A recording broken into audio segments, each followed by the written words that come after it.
please subscribe.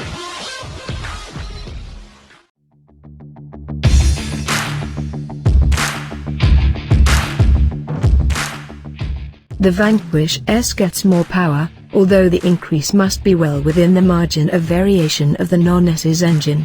A fractionally free-flowing intake system aims to sharpen the top end in the 5.9-litre V12 and takes the output rating up 12 horsepower to 580 horsepower, still 20 horses less than the new twin-turbocharged V12 in the DB11.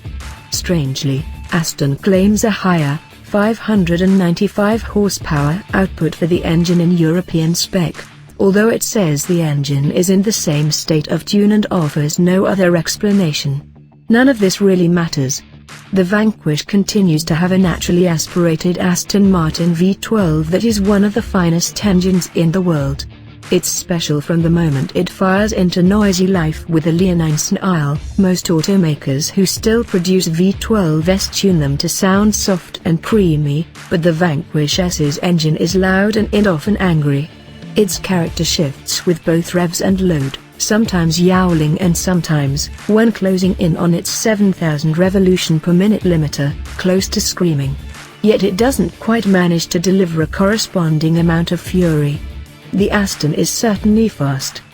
The company claims a 201 mph top speed and a 3.5 second 0 to 62 mph time, 0.3 second brisker than the stated acceleration time for the non-S Vanquish. The last standard Vanquish we tested sprinted to 60 mph in 3.6 seconds.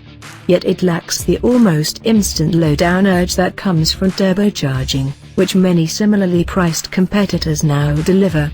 The big engine pulls cleanly at low RPM, but it needs to be worked hard to truly deliver, and Aston claims that power peaks right at the 7,000 revolution per minute red line, 350 revolutions per minute higher than in the standard Vanquish. The upside of natural aspiration is that throttle response remains scintillating and the standard 8-speed ZF Autobox has been retuned to shift with more aggression. Changes made to the Vanquish S's chassis, although modest, have had a greater, and counterintuitive, effect. Spring rates have been stiffened by 10%. These on top of the 10% increase the Vanquish was given in 2015. And there's also a brawnier rear anti-roll bar and firmer suspension bushings. Yet expectations that this toughening will increase the hardness of the Aston's core seem off the mark. It actually feels noticeably more compliant than before, riding out bumps and rough road surfaces with impressive disdain. We're told the broadened bandwidth should be mostly credited to a smarter algorithm controlling the built-in adaptive dampers, allowing them to react more quickly.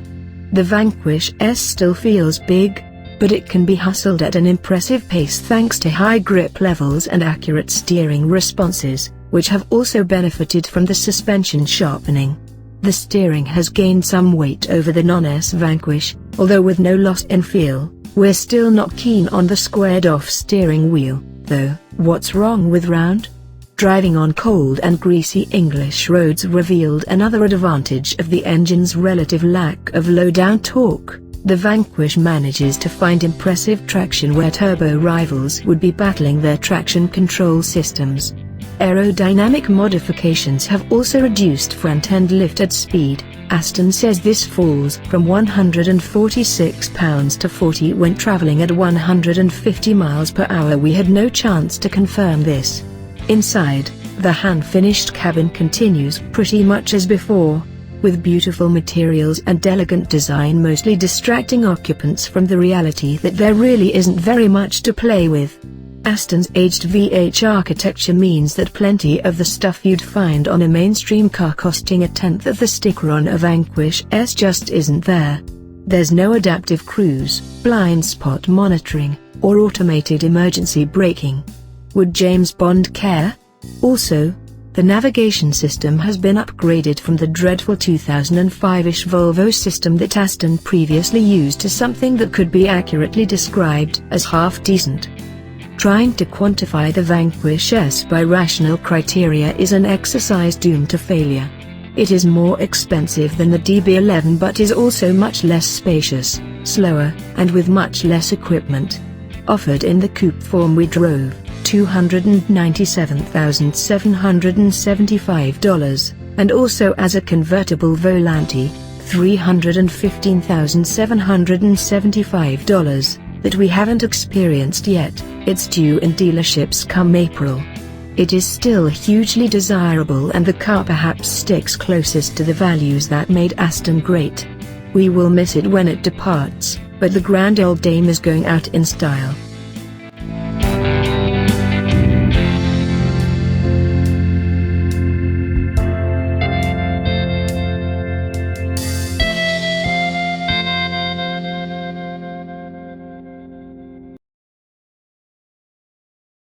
Please subscribe.